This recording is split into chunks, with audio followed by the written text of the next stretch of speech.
बिहार के विधानसभा चुनावों में क्या नीतीश कुमार की कुर्सी छिन जाएगी? क्या तेजस्वी यादव इन चुनावों में करिश्मा कर पाने में सफल होंगे? क्या तेजस्वी यादव का विजय रथ असदुद्दीन ओवैसी रोक देंगे? चुनावों में आखिर क्या होगा? बिहार चुनाव बेहद जटिल चुनाव होते हैं और ग्रीन स्क्रीन की टीम लगातार बिहार के हर जिले में लोगों तक पहुंच रही है, लोगों से बात कर रही है। हमारी टीम ने बात की पूर्णिया जिले के 3,400 लोगों से। हमने लोगों से जानने की कोशिश की कि इस बार उनका वोट किस पार्टी को मिलेगा। लोगों से जो सवाल पूछा वो बिल्कुल सटीक और सीधा था। हमने लोगों से पूछा कि इन चुनावों में वोट किस पार्टी को देंगे।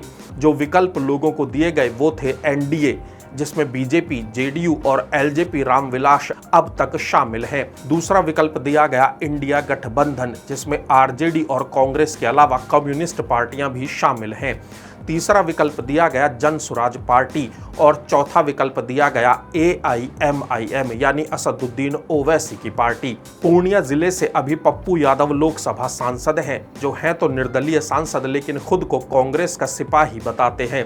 पूर्णिया जिले में विधानसभा की 7 सीटें हैं और 2025 के विधानसभा चुनाव में इन 7 सीटों में से 3 सीट इंडिया गठबंधन के पास जा सकती हैं, जबकि 3 सीट ही एनडीए के कब्जे में भी जाने की संभावना है। एक सीट पर एआईएमआईएम की जीत संभव है। कौन सी सीटें होंगी ये जानने से पहले हमारे चैनल को सब्सक्राइब कर लीजिए। 2020 के विधानसभा चुनावों में पूर्णिया में 2 सीट पर एआईएमआईएम को जीत मिली थी। 2 सीट बीजेपी के पास थी, जबकि 2 सीट पर जेडीयू जीती थी। 1 सीट पर कांग्रेस का भी कब्जा हुआ था। इस बार पूर्णिया शहर सीट की बात करें तो अभी इस सीट पर विधायक हैं बीजेपी के विजय कुमार खेमका। ये सीट लगातार साल 2000 से ही बीजेपी के पास है और विजय खेमका 2 बार से लगातार विधायक भी हैं। इन चुनावों में भी पूर्णिया शहर विधानसभा सीट बीजेपी के पास ही रह सकती है।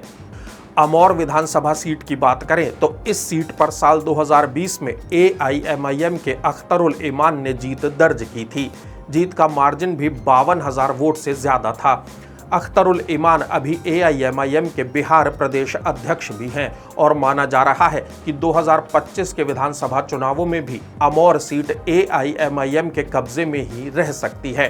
बात करें धमदाहा विधानसभा सीट की तो इस सीट पर 2020 में जेडीयू की लेशी सिंह को जीत मिली थी और जीत का मार्जिन 33,500 वोट से ज्यादा था। वोटरों के मुताबिक धमदाहा विधानसभा सीट पर 2025 में भी जेडीयू या एनडीए की ही जीत हो सकती है। बैसी विधानसभा सीट की बात करें तो इस सीट पर एआईएमआईएम के सैयद रुकनुद्दीन अहमद ने जीत दर्ज की थी। जीत का मार्जिन 16,000 वोट से ज्यादा था, लेकिन रुकनुद्दीन चुनावों के बाद आरजेडी में शामिल हो गए और माना जा रहा है कि इस बार बैसी विधानसभा सीट आरजेडी के पास ही रह सकती है।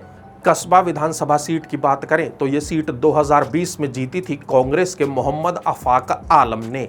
जीत का मार्जिन 17,000 वोट से ज्यादा का था।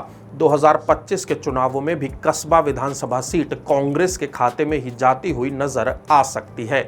बनमखी सीट बिहार की सुरक्षित सीटों में से एक है।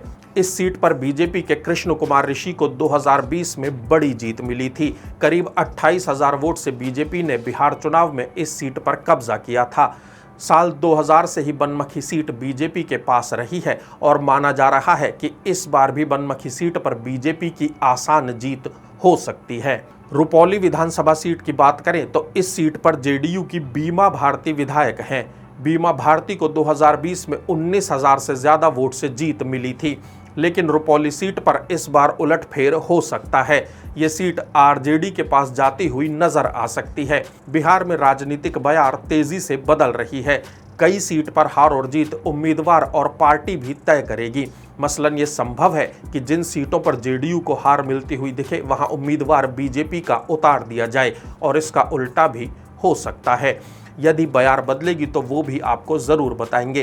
तब तक आप हमारे चैनल को सब्सक्राइब कर लीजिए, वीडियो को लाइक और शेयर करना भी ना भूलिए।